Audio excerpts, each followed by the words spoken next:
It's not about fame. Hindi ako maramot sa talent ko. God gave me this extraordinary gift hindi para magpasikat, hindi para magmayabang. Binigay niya ito sa akin para maka-inspire, para makapagpasaya ng tao. Alam mo ba, bata pa lang ako, hilig ko na umarte. May pagkamudi lang minsan, yung tipong aloof muna tapos eventually pag komportable na, doon ko na ilalabas yung ako talaga. As I grew up, na-realize ko na tahimik talaga akong tao, personally Pero pag sa entablado, ibang-iba. Parang hindi raw ako.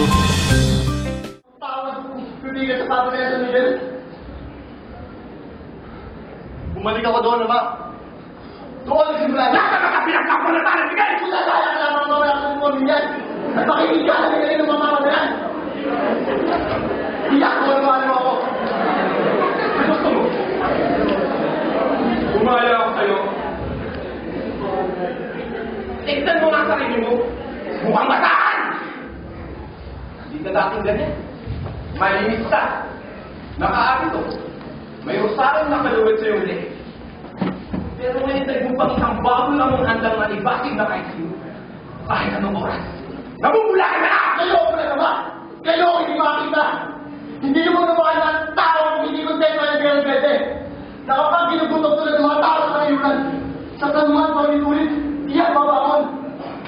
Hahawak ng armas. Gusto ko na ng revolusyon naman! Gusto! I want to inspire people. Gusto ko may maiwan ako na maaalala ako ng tao in terms of theater. Gusto ko every show na mapapanood ng mga tao ay worth it. Yung may lesson silang makukuha at the same time, ma-apply nila sa kani-kanina ng personal na buhay. Si Eric kasi, nung high school yan, actually ever since pa nung bata siya, mahilig na siyang umarte. Tipong, siguro yun yung, doon siya inclined Yung tipong gusto niya magpasaya ng tao, gusto niya magpaluhan ng tao in terms of isang play, isang tula. Nung high school siya, nalasap niya yung essence ng pag-arte. Isang life goal niya sa sarili niya, makapagtayo siya ng isang theater organization kung saan makakatulong siyang makapag-inspire ng ibang tao na gusto din umarte. Nung college, nagkaroon ng APC Theater Company. APC Teatro is a non-profit performing arts organization that provides quality youth entertainment. Its mission is to ensure the youth to develop their capacity in performing arts, to educate them in having experience on stage, and to develop their social skills. It aims to promote teamwork, develop leadership, and produce value-oriented and social relevant plays that showcase the members' unique talents in performing arts.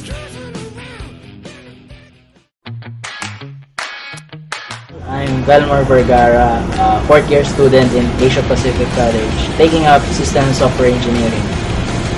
I have been in teatro for more than 3 years now, and I am happy with my stay in teatro. Hi, my name is Vincent Tricapend. I'm Asia Pacific College alumni ngayon, and I'm the former president of APC Teatro during ng nakaraang mga taon ng year 2003. I'm Jericho A. Labinete. I'm a second year student here in the APC, COE 61, and my course is BSCOE. As a member and also as a president dati, na-contribute ko sa APC Teatro ay may pakilala ang APC Teatro sa maraming tao. I mean, ibig sabihin, may pakilala sa lahat ng mga potential talented students dito sa Asia Pacific College. Tapos, para ma-enhance yung skills nila pag dito sa pag-arte. Siguro, individually, natulungan ko naman sila. Contributions ko sa teatro. Well, I can contribute a lot of things. Lalo na kung kinakailangan nila ng props men, which is yun yung pinakakulang ngayon sa teatro. Kung kinakailangan naman nila ng actors, pwede akong mag-switch sa acting. Basta anything to help teatro. bago pa lamang ako naging presidente ng APC Teatro. Pero as a member, nagawa ko naman ng maayos yung pagiging member ko, lalo na nung nagpi-play kami dun sa una kong plays sa Ngalan ng Ama, na napakita ko dun sa mga manonood kung ano ba yung nagagawa kapag isa kang actor at kung ano ba yung art ng pagiging isang member ng teatro. Forgettable experience. Hindi pa naman masyadong marami, pero pinakamatindi ko na sigurong naging experience dito sa APC Teatro. Yung nagkasabay-sabay yung mga gawain ko. Yung mga test namin, pati yung mga project, halos hindi na ako natutulog. Tapos, pinakamatindi pa, nung pinagbabawalan na ako ng magulang ko, katulad nitong time na to, may pinapractice pa kami, pa-finals na rin, ang daming projects. Pinagbabawalan na ako at pinapagbitiw na ako as a president. Pero hindi ko lang pinapabayaan yung mga grades ko. Unforgettable experience. Siguro, during my term, the year 2003, siguro hindi ko makalimutan yung nakikipagbanggaan ako sa mga professors and directors dito sa APC dahil sa conflicts ng mga schedules ng plays namin at ng hindi pagkakaintindihan tungkol sa mga events. Unforgettable siya kasi parang kumilos ako ng mag-isa against sa kanilang lang. Yun lang. Unforgettable experience ko is yung inatak ako ni Cookie para mag-audition sa teatro. Actually, pinull out lang. Gano'n yung pinull out? Hinila lang ako after lunch. And hindi ko talaga intention na mag-audition. Pero yun, napa-audition na. Because ever since then, hindi na ako umalis. May time na nawala yung APC Theater sa PAG. Pero sinikap nila na maibalik ito. Mula doon, nagpatuloy yung passion nila na mag-perform. Kahit sabihin na natin mahirap sa umpisa, pero pinagsikapan nila itong makamtan. Yung maging posible pa lang makapagturo ng theater sa mga taong may passion na umarte, na mag-perform sa entablado. Ang sarap ng feeling.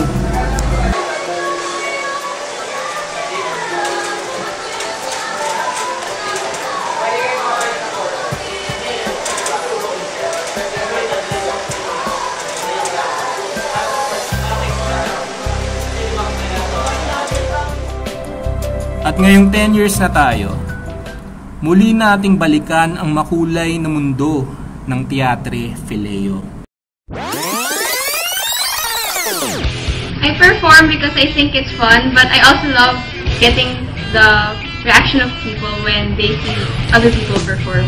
I perform because I want to glorify Jesus. I perform because I know that I can touch lives with a simple smile performance. Okay, naka-record na yan. Sa langit, ikaw ay tala. Sa lupa, ikaw ay tekla. O, sa ganda mong kaglay ako'y hang. Pero sutot mo'y ako'y tumba. Seko! Nasa banyo! Seko! Nasa banyo mo!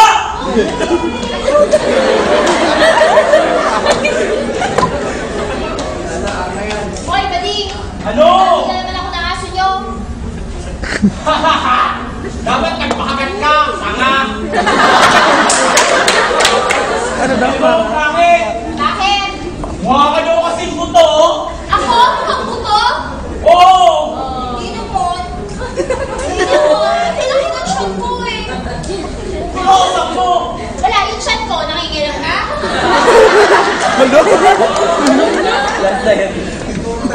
Siya ka nga pala. Ano? Kailangan ko na rin yung hotdog sa lamesa nyo. Ano? Dinahin mo hotdog ko? Isang thespian ng Teatre Fileo, mararamdaman mo sa sarili naman nila na passionate sila sa pag-arte, kung sinasa puso talaga nila ang pagpe-perform. At bakit naman? Ha? Inakala na naghahabulan tayo? Ha? Mukha ba kitang papatulan? Baka sa pangit mo niyan, malabo, di ba? Ayan na naging dahilan kung bakit niya ako sinabak! Yung mga aral na natutunan nila sa Teatro Fileo, ina-apply nila to sa kani-kanilang buhay.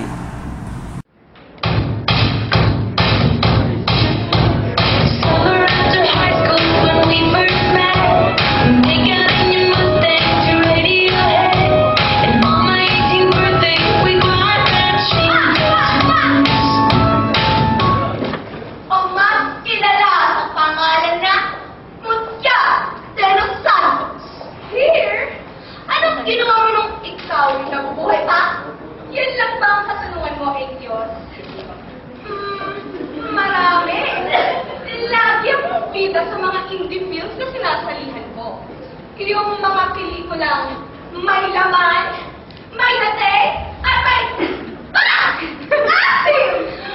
Wow! Yung pelikula talaga may acting o yung director?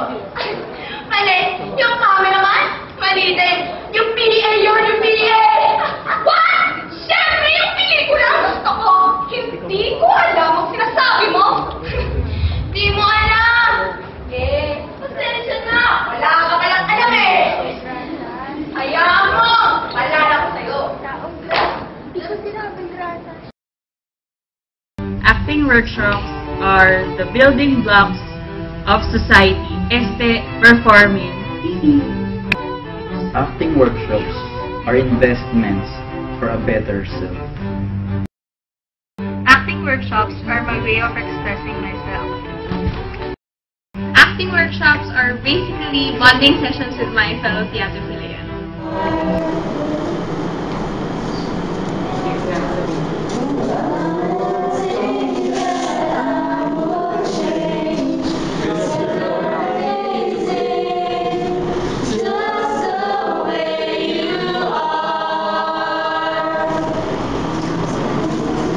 Exit eh.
Makulay ang members ng Teatro Fileo.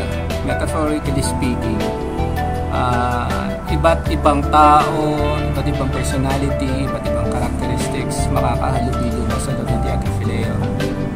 Hindi lang kami isang org, isa kaming pamilya. Marami kaming napagkakaunawaan at marami rin naman kaming mga disagreements. Pero beyond sa mga disagreements na yan, united kami bilang isang pamilya at bilang isang Teatro Fileo. Bonding moments, marami kami niyan. Every time na matatapos ang rehearsal, tumatambay kami sa parking lot, nagkakwentuhan ng buhay-buhay, o minsan naman kaya kung merong may dala ng gitara, nagtutugtugan hanggang sa makalipas ang ilang oras yun, tagal yun, parang acoustic session, sa parking lot na kami. Minsan naman kung gutom kami, lalo na pag katapos ng isang nakakapagod na acting workshop o rehearsal, makain lang kami ng kahit cheese bread lang or noodles lang sa Select. or sa Jollibee. Yun, masaya na kami. Ang mahalaga naman dun yung pagsasama namin yung bonding namin ng isa't isa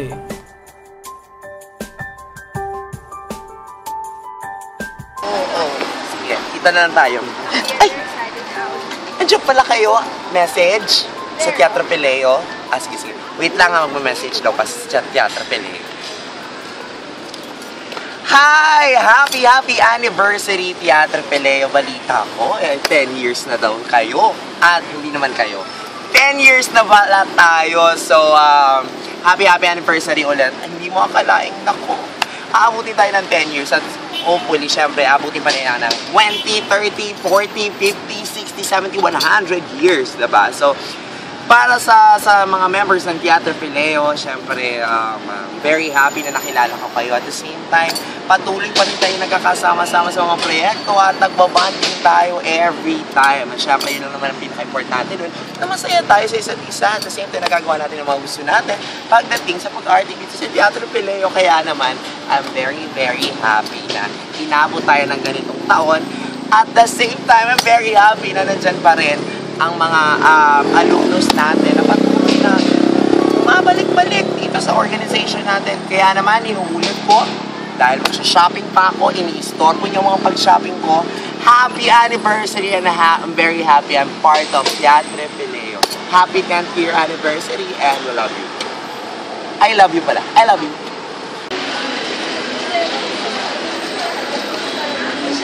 Record ka? Okay lang yan. Natural lang. Ayun. Yun daw. Message daw para sa sa 10 years na Teatro. Ayun. Wala naman akong may ibang experience. So far, sa buong at least hanggang ngayon, nandito pa rin kami. Tapos, at least, mas malaki na improvement talaga from first one year nila. Tapos, yung pagdating ko, malaki na yung improve ng teatro. Tapos, sana marami pang mangyari for TV. Tapos sana yung dati pang mga promises tsaka yung mga pangarap ng mga lahat ng mga alumni and everyone is na naging part ng TV. Sana matupad natin in the near future yung parang mga play sa labas, yung mga events natin. Tapos talagang kilala na tayo kasi congratulations sa ating lahat dito sa Teatro Pileo. Tapos yung dati pang pangalan, APC Teatro. So, congrats dun sa ating 10 years. Happy 10 years anniversary sa Teatro Pileo. Sobrang thank you ako sa org namin dahil sa kanila, na-build ko yung pagiging mahihain ko. Dati kasi sobrang hindi ko alam kung ano yung gagawin. Parang sobrang nahihiya ako na umarte. Pero ngayon, sobrang thankful ako kasi nagagawa ko na yung mga hindi ko nagagawa. Na nakikipag-communicate na ako sa ibang tao na walang takot, na sobrang kaya ko nila. So, sana tumagal pa tayo. Sana walang magbabago.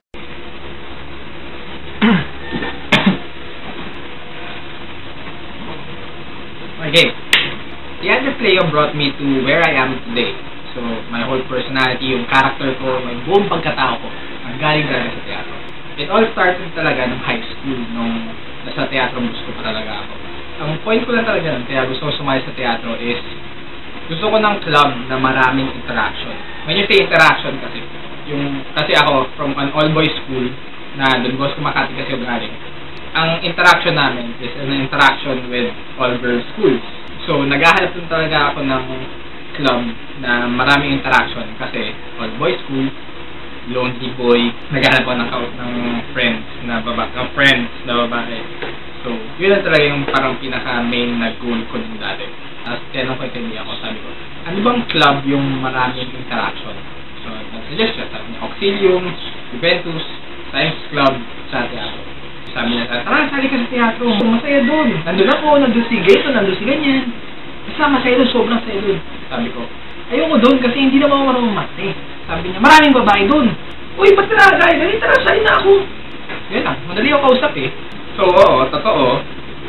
Nagteatro lang talaga ako nung start Take note, nung start. Nagteatro lang ako nung start dahil talaga naghahanap ako ng mga, ng friends na babae. Gusto ko ng interaction talaga.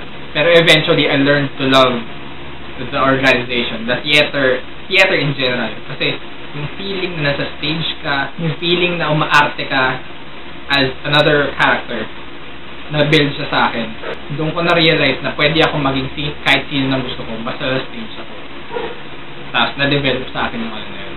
Hanggang eventually, napunta ako sa APC, tapos sumali ako ng APC Teatro. Mas na-build yung character ko. Mas na-build yung character ko, mas na-build yung whole package ng pagkakilala niyo kay Ryan. Doon ko siya nabuo talaga. Nag-start siya ng high school sa Don Bosco, tumuloy sa UST, pero mas na-build siya more muna sa APC Teatro. Ang nangyayari sa APC Teatro kasi, parang I became president. Kahit na akala ko, hindi ko kaya mag-lead. Naging director ako, kahit na akala ko na talaga, ang kaya ko lang is mag-support. Naging actor ako, kahit na akala ko dati, mahihain talaga. And I became something, even though I thought I was nothing. So yun, 10 years na pala ang teatro. And from APC Theater Company to APC Teatro hanggang sa maging Teatre Fileo na siya. Kahit anumang pangalan yan, the fact is, we survive. Kahit madaming nawala eventually, pero at parang hindi na importante yun eh. Ang importante kung sino-sino tayo nandito ngayon. Ang sabi nga sa akin lagi ng director namin dati, ang teatro, hindi paramihan talaga yan. Pauntian yan. Ang matira ang matibay. So, ayun. I just wanna say good luck sa next endeavors ng club natin, ng org natin, and I hope to act and direct with you guys too. Hello guys! Happy 10th year anniversary to Teatro Fileo. I'm very proud to be part of this org dahil nung first year pa lang po, ito yung kauna-unahang org ko. And kahit nung graduate na ako, tumutulong pa rin ako na nagpa-participate. Hi! For those who doesn't have a clue kung sino ako, I'm Eric Dungo. I'm the first president and mentor of Teatre Fileo. Back then, it was called APC Theater Company. Then, through the years, nag-evolve siya, as in, super evolve. I have met and taught actors and actresses, very talented actors and actresses along the way. Tapos, ayun, we have been showcasing social relevant plays tungkol anything about social awareness. Tapos lately, mga comedy. Pero back then, we have had drama, may horror pa nga tayong na-play before. All in all, it was a great run, and the legacy of Teatre Fileo will continue to move on and will be passed on to future members of this organization, of our family. Tayo. We are one family. Not just an organization, but a family. Kaya, I'm proud to say na 10 years na tayo and we're still going strong. Going strong in a way na I know na kahit maraming challenges, maraming pagsubok na pinagdadaanan ng Teatre Fileo, I'm still hoping for the best, and you know, whatever happens, the show must go on. Kaya guys, Teatre Fileo, happy 10th year anniversary. And there, I'll see you guys soon.